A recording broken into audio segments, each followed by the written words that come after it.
성경 말씀입니다.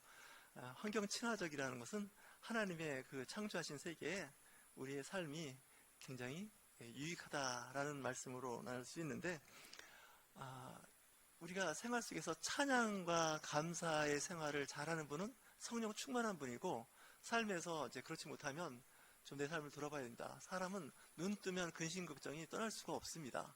또 해야 할 일과 하지 말아야 할 일을 구분해야 되고, 그 일을 어떻게 내 능력껏 할 수 있을까라는 생각이 들 때마다 이건 내가 할 수 있는 일이 아닌데 누가 좀 도움을 좀 줬으면 좋겠는데 하는 일들이 많습니다. 때로는 가족이 될 수 있습니다. 자녀들은 부모가, 또한 성장한 자녀를 둔 어르신들은 또 이건 자녀가 좀 도와줬으면 좋겠다라는 생각을 하는데 좀 한계가 있을 때가 있습니다. 요즘에 이제 IT, 인터넷 관련해서 이제 많은 정보가 있다 보니까 가끔 자녀들한테 이거 인터넷으로 내지는 이거 어떻게 IT 분야를 적용시키면 되겠냐고 물어보면 좀 도움을 많이 받을 수 있습니다. 근데 좀 이야기하기가 좀 불편하긴 하지만 어떨 때는 묻는 것도 한두 번이지 자꾸 물어보면 잘 안 됩니다. 그럴 때는 좀 기름칠을 하셔야 됩니다. 기름칠이 게 뭡니까? 가끔 커피 쿠폰도 날리고 가끔 좀 이렇게 밥도 사줘가면서 물어봐야지, 자꾸 물어보면 이제 그게 한계가 좀 있습니다. 근데 이제 요즘에 참 잘 나온 게 있는데, AI가 10번을 똑같은 질문을 해도 화를 안 내고 신경질을 안 부립니다. 그래서 저는 이제 사람들하고 안 친하고 AI하고 친하려고 좀 하는 중입니다. 왜? 사람은 몇 번 물어보고 몇 번 똑같은 얘기하면 일단 싫어하더라고요. 아무리 정말 금과 옥주에 좋은 덕담을 나눠도 듣는 사람이 좋아하지 않아요. 그러니까 필요하지 않은 말을 묻는 거나 대답하는 건 이게 지금 관계를 망가뜨리는 게 아닌가, 이런 생각을 해볼 때가 있습니다. 그리고 특히 물어보고 이제 뭐 도움을 받을 때 감사한 마음으로, 지난번에도 참 도움을 많이 받았는데 이번에도 좀 도와주면 안 되겠느냐 이렇게 하는 게 아니라, 그런 감사와 이렇게 고마움에 대한 덕담은 없고 자기의 필요한 얘기만 하면 이건 진짜 관계 망가뜨리는 거 아닙니까?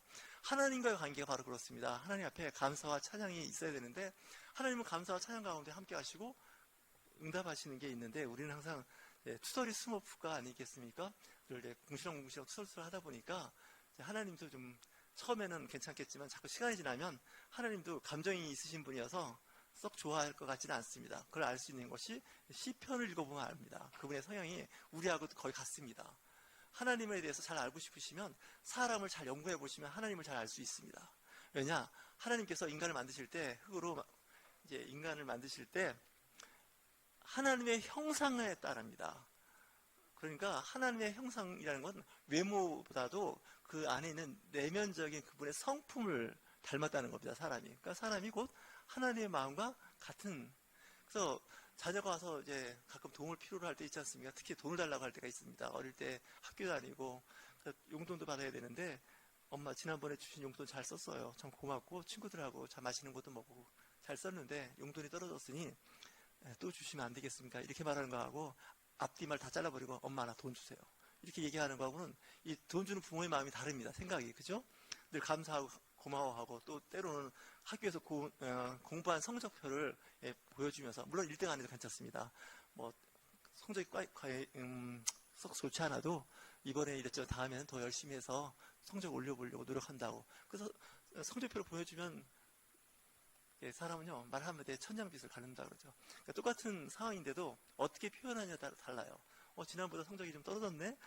예, 떨어졌습니다. 다음에는 꼭 노력해서 올리도록 하겠습니다. 물론 그럼에도 불구하고 올라가진 않습니다. 그래도 듣는 부모의 입장에서는 좋죠. 아무래도. 그죠?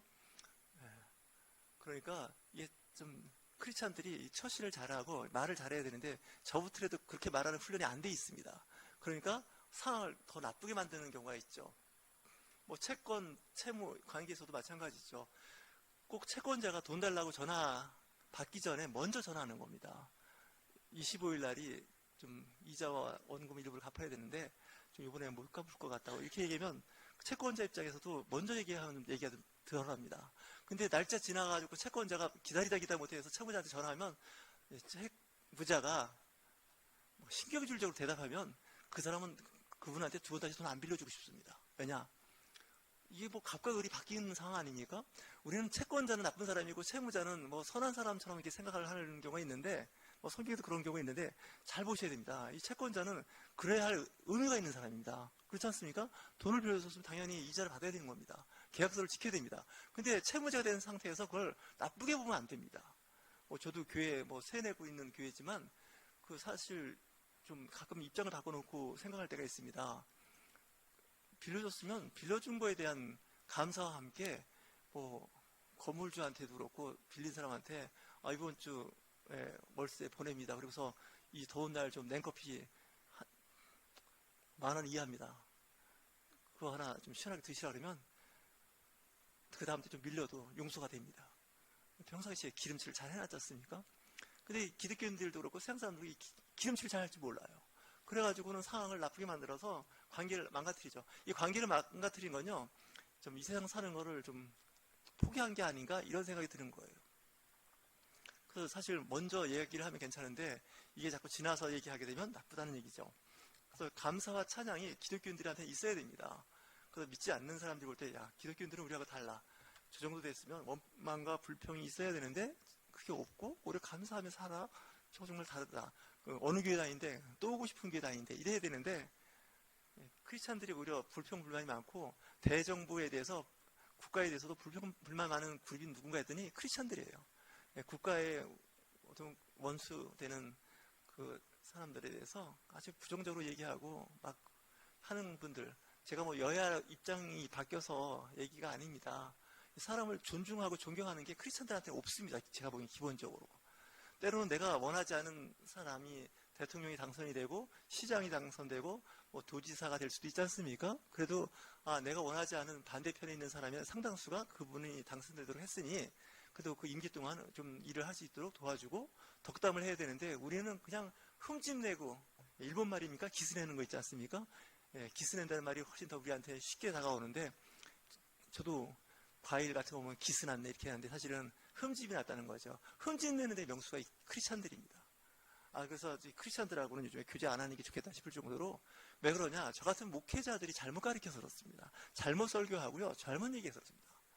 그렇지 않습니까? 사람이 정치권도 보면 정권도 항상 그 정권이 오래가라는 법이 없습니다. 하다 보면 비리도 있고 문제도 있어서 정권이 바뀌면 또 바뀐 걸 또 인정하면서 그 임기 동안은 좀 보호해 주려고 해야 되는데 우리는 좀 그렇게 못하는 것 같습니다. 성격들이 다 급해서 그런지 임기를 다 못 마치게 하거나 또 임기 못 마치게 하면 또 감옥에 넣는 재주가 있어갖고 역대 대통령 상당수 감옥에 가 있다는 흔적이 다 있지 않습니까? 이런 걸 볼 때마다 좀 안타깝습니다.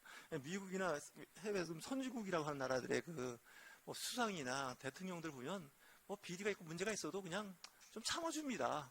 근데 우리나라는 그거 못 참습니다. 그래서 더 경제 발전이나 나라가 틀이 잘 잡히는 것 같기도 하지만 또 한편 그렇습니다. 그럼 하나님에 대해서 어떻게 하냐? 하나님에 대해 찬양과 감사가 없습니다. 이런 분들의 특징이 왜 없냐? 늘 불평불만이 많다 보니 하나님 앞에 찬양과 감사를 드릴 여유가 없는 겁니다. 사실 우리가 부모님이 이제 안 계시긴 하지만 계신 분도 계시지만 이 부모님에 대한 감사가 있어야 됩니다. 자녀들은. 그렇죠? 근데 가만 보면 이게 친구들하고 비교해 보면 우리 엄마 아버지가 나한테 한 걸 보면 내가 고아원에서 커도 이렇게는 못 컸을 것 같다. 학대받고 자랐다. 이런 생각이 더 지배적인 거예요. 그러다 보니까 부모님하고 관계가 썩 안 좋아요. 설사 그런 과거가 있다 할지라도 낳아주시고 길러주신 거에 대한 감사가 있으면 괜찮습니다. 근데 우리는 그걸 이제 못하는 거죠. 그래서 우리가 이제 무슨 돌아가시는 그 기일을 이렇게 맞이하면 늘 저는 그런 얘기합니다. 부모님에 대한 덕담을 이야기하라고, 고마웠던 이야기하라고. 기분 나쁘고 화딱지날 일이 많죠, 사실은. 엄마 아빠가 그때 나한테 그렇게 아마 안 했어도 이런 게 있는데, 그게 있습니다. 누가 다 정도 차이가 있지만 그래도 자녀들 앞에서 자꾸 이렇게 돌아가신 할머니 할아버지, 증조 할머니 할아버지 욕하는 건 결국 자기 발등 찍는 게 밖에 안 됩니다. 자꾸 덕담을 해서 그분들의 그 좋은 추억을 살려야죠. 그래야 이제 나중에 들어가시면 산소짜리도 한번 들어와서 잡초도 하나 뽑아주고 그런 거지. 거의 돌아가셔서 누워 계신 분들을 그냥 나쁘게 표현하면 안 갑니다, 자녀들이. 그래서 요즘에 산소 써놓으면 그렇지 않습니까? 저 풀 관리 누가 할 것이며 어떻게 할 거냐. 본인이 다 자식들을 다 망가뜨려 놓고 그렇게 교육시켜 놓고 그 산소를 돌볼 거라고는 꿈에도 생각하지 마셔야 돼요. 내가 있는 것은 그때 부모님이 계셔서 내가 있는 거고 너희들도 내가 있으니까 있는 거다. 그러니까 할머니 할아버지 길 매번은 못 봐도 가끔이라도 와서 지나가는 길에 들려서 좀 한번 산소도 둘러보고 좀 그래라. 이렇게 얘기해야 되는데 이게 크리스찬들이 이게 안 돼 있습니다. 우리는 그걸 보고 기본이 안 돼 있다고 하는데 오늘 시편 104편이 이제 그겁니다. 잘 읽어보시면 하나님한테 감사와 찬양을 하는 시편입니다. 근데 우리 예수 그리스도인들도 마찬가지지만 하나님께 감사가 있습니까? 투덜이 숨어프지? 예, 좀 더 잘 살고 좀 좋은 집에서 좋은 차에 좀 행복하게 살고 싶은데 하나님 뭐 이렇게 우리한테 복을 주시려면 좀 제대로 주시지 복 주다 마신 것처럼 이렇게 돼버리면 이 하나님께 감사가 없습니다. 신약에서 이렇게 사도 바울과 실라가 이제 교회를 세우기 위해서 빌립보 지역을 갔는데 이 빌립보 교회가 처음 세워지는 교회입니다. 그것도 자기가 원해서 가는 게 아니라 꿈속에 오라고 해서 갔더니 거기서 기다리는 건 이제 매 맞고 감옥에 간 것밖에 없습니다. 저만 하더라도 하나님 불렀으면 제대로 목사할 수 있도록 도와주셔야지 이게 뭡니까 이렇게 얘기할 만한데 매 맞고 재판도 안 받는 겁니다. 그냥 재판도 안 받고 매 맞고 감옥에 갔을 때 그 찬송하지 않습니까? 바울과 실라가 그랬더니 하나님의 은혜가 영광이 임하면서 자기를 묻고 있던 찾고 수갑 같은 거죠. 이게 풀리고 옥문이 열리고 그래서 옥문에서 이제 놀라운 기적을 경험하지 않습니까? 간수장이 불러다가 자기 집에 상처를 씻어주고 대접을 해주고 그 집이 다 예수 그리스도를 믿는 겁니다. 얼마나 멋있습니까? 보통 간수들이 이렇게 볼 때 저 정도 되면 억울해서 하나님을 욕하고 그 유대인들이자 같은 뭐 그런 사람들 욕하고 또 이방인들 무속인들이겠죠. 그런 사람을 욕할 것 같은데 안 그러고 오히려 하나님을 찬양하고 감사했다는 거죠. 여러분 혹시 삶 속에서 일이 잘 안 풀리면 반대로 달라고 하지 말고 찬송과 감사로 드려보시죠. 그 하나님의 중심을 잘 전달하는 게 저와 여러분들이 이 시대에 맡아서 해야 할 일입니다. 그냥 순간순간 와서 앉아있을 수는 있습니다. 학생이 마치 공부 잘하든 못하든 아침이면 가방 들고 학교 갑니다. 그리고 끝나면 집에 오죠. 그 생활을 뭐 12년, 16년씩 합니다. 근데 그 안에 진정성이 없는 겁니다. 마치 교회도 그럴 수 있지 않을까라는 생각을 좀 해봤습니다. 하나님이 예배를 받으시는 게 아니라 그냥 있는 거예요. 그러니까 성령의 충만함과 그 인도하심에 따라 드려진 예배가 아니라 그냥 늘 이제 관성에 의한 예배가 되는 거죠. 뭐 목회자라고 예배는 아닙니다. 그냥 예배 순서가 됐으니까 말씀 준비해서 선포하는 겁니다. 뭐 하나님이 알아서 하시겠지 뭐 이런 식으로. 근데 때로는 하나님 앞에 그 진정성이 보여주는 하나님의 감동이 있는 너는 내가 사랑하는 자녀다라는 말씀을 할 수 있어야 되지 않습니까? 특별히 이 찬양 가운데 함께 했던 그 역사적인 기록이 있는데 그 역대 하 20장에 보면 그 남유다의 4대 왕 여호사밧이 있을 때였습니다. 그때 그 주변 국가들이 연합해서 쳐들어온 적이 있습니다. 모압과 암몬과 에돔 족속이 이제 남유다를 침공하기 위해서 그 사해바다 근처 엔게디까지 왔을 때 그때 여호사밧 왕이 온 백성들에게 금식을 선포했습니다. 그러면서 주만 바라봅니다라고 기도할 때 레이 사람 제사장이었겠죠. 라시엘이 이야기합니다. 이 전쟁은 하나님께 속한 너희에게 속한 것이 아니라 하나님께 속한 것이니라 라고 말씀하죠. 이 모든 세상의 전쟁은 하나님께 속했다는 겁니다. 그래서 승리의 약속을 할 때 여호사밧 왕은 앞에 제일 먼저 찬양대를 구성했습니다. 찬양대를 구성해서 나갔더니 그 에돔과 그 암몬, 모압 족속이 연합군이 그날 다 죽어버린 거예요. 서로 적으로 오인하고 죽인 거죠. 저는 이런 생각을 봤습니다. 하나님께서 함께 하시면 그 연합군을 형성했어도 우리는 이길 수가 있습니다. 그래서 유다 군대가 갔을 때 3일 동안 노획물을 챙겼다는 거예요. 이 전쟁에서 잘하면 돈이 됩니다. 그래서 진짜 피 한 방울 안 흘리고 그 상대방의 그 전리품을 챙겼다는 이야기가 나옵니다. 그러니까 성경에서 유일한 기록이긴 한데 우리는 제일 앞에 나가면 뭐가 나갈까요? 요즘 가면 공군이 먼저 비행기가 폭격을 해서 초토화시키지 않습니까? 포병이 하고 그 다음에 이제 육군이 들어가는 건데 여기는 뭐냐? 찬양하는 찬양대가 앞서 나갔다는 거예요. 미친 거 아닙니까? 전쟁에서 찬양대를 앞세운다는 건 이건 밥이 된다는 거 아닙니까? 근데 하나님의 영, 성령의 역사하니까 놀라운 결과를 얻게 된다는 것이죠. 여러분 전쟁을 할 때 아니면 무슨 일을 할 때 하나님이 앞서 나가시면 좋습니다. 그래야 됩니다. 근데 우리의 생각과 어떤 지략이죠. 그게 앞서 나가면 잘 될 것 같은데 이상하게 안 됩니다. 계약했는데 계약서가 취소가 되고 그날 갑자기 천재지변이 일어나서 사람을 못 만나고 그렇습니다. 우리는 기도하는 겁니다. 하나님께서 먼저 하시고 우리는 그 다음에 가겠습니다. 라는 그 기록이 혹시 여러분들 생각되시면 역대하 20장을 한번 읽어보십시오. 시편 104편과 역대하 20장을 읽어보시면 이 찬양 가운데 거하시는 하나님, 그러니까 투덜투덜거리는 걸 하나님이 좋아하지 않는다는 거예요. 불평불만을 이야기하는 걸 하나님이 좋아하지 않는다는 거예요. 하나님은 어떤 사람을 좋아하느냐? 감사와 찬양, 하나님께 경배하는 자를 찾는다는 거예요. 하나님 보실 땐 분명히 저 사람이 경배하고 찬양할 입장이 아닙니다. 상황이 굉장히 불리하고 어렵습니다. 근데도 그 가운데서도 하나님께 감사한다는 거죠.